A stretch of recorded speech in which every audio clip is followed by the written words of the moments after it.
ముఖ్యంగా చెప్పాలంటే Abhyas junior college hostel facilities గురించి చాలా మంది స్టూడెంట్స్ గర్వంగా చెప్పుకుంటారండి. సో క్యాంపస్కి 1000 మంది 2000 మంది 3000 మంది ఉండరండి, సింప్లీ 200 మ్యాక్సిమం అండి. అది కూడా స్టూడెంట్స్ హాస్టల్లోకి వెళ్తే రూమ్కి 4 2 అటాచ్డ్ వాష్రూమ్స్ ఉంటాయి, అలానే గీజర్స్ కూడా లోపలే ఉంటాయి.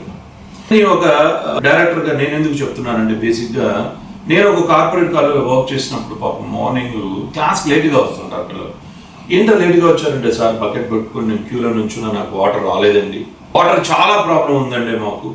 అలానే మా హాస్టల్లో భోజనానికి వెళ్తే జస్ట్ 15 మినిట్స్లో నేను ఇట్టేస్తున్నానండి. ఇలా ఒక లిస్ట్ ఆఫ్ కంప్లైంట్స్ అనేది తెలుసుకొని నేను మా అభ్యాస్ కాలేజ్ స్టార్ట్ చేసినప్పటి నుంచి మా ఇన్ఫ్రా అంతా ఒకటే ఫార్మేట్. ఏంటి అంటే, స్టూడెంట్ కంఫర్టబుల్గా ఉండాలి, మార్నింగ్ సెషన్ 6కి లేపాలండి, మరి 4కో 5కో హాస్టల్లో లేకుండా 6కి ఇన్ఛార్జెస్ పిల్లల్ని ఒకసారి డోర్ నాక్ చేసి లేపి వాళ్ళందరూ రెడీ 7:30కి వస్తే ఒక హాఫ్ అన్ అవర్ యోగా చేయించి మరి 8 o'clockకి బ్రేక్ఫాస్ట్ కంప్లీట్ చేసుకున్నాక క్లాసెస్కి వెళ్తారు.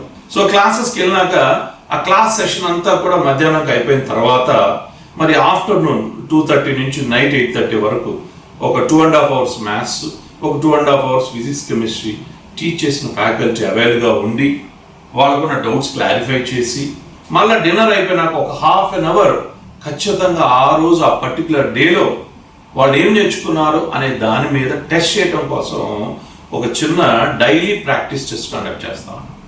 ఈ డైలీ ప్రాక్టీస్ టెస్ట్ ఏంటి అంటే, స్టూడెంట్స్కి అర్థమైందా లేదా ఆ పర్టికులర్ డేలో చెప్పింది, అర్థమైతే కరెక్ట్గా ఎగ్జిబిట్ చేస్తున్నారా, ఎగ్జిబిషన్లో ఎర్రర్ ఉందా, అంతా సబ్జెక్ట్ నేర్చుకున్న కూడా చిన్న చిన్న మిస్టేక్స్ కమిట్ చేస్తున్నారా ఏంటి అనేది ఒక టీచర్ స్టూడెంట్ ఎవాల్యుయేట్ చేస్తారు. ఓకే, వాడి దగ్గర సబ్జెక్ట్ ఉంది కానీ ఎగ్జిబిషన్ ఎర్రర్ ఉంది, కాబట్టి ఎర్రర్ అనాలిసిస్ అని ఒక ప్రోగ్రామ్ ఉంటుంది.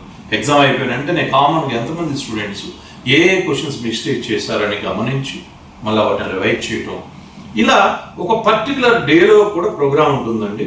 అలానే వీకెండ్ ప్రతి సండే ఒక ఎగ్జామ్ యూజువల్గా పెడతాం 3 hours.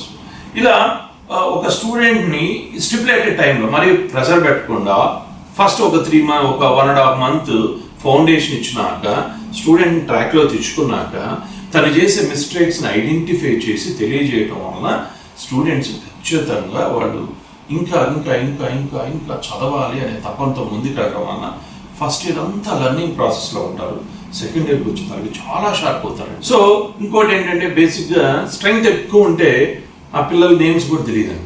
ఎప్పుడైతే స్ట్రెంగ్త్ తక్కువ ఉంటుందో సెక్షన్లో ప్రతి టీచర్ ప్రతి స్టూడెంట్ నేమ్ తెలుస్తుంది. అలానే ఎవ్రీ డే 4:30 to 6 ఆ టైం మాత్రం గర్ల్స్కి అయితేనేమో చక్కగా ఇండోర్ గేమ్స్ ఉన్నాయండి, బాయ్స్కి అయితే పక్కనే గ్రౌండ్ ఉంటుంది.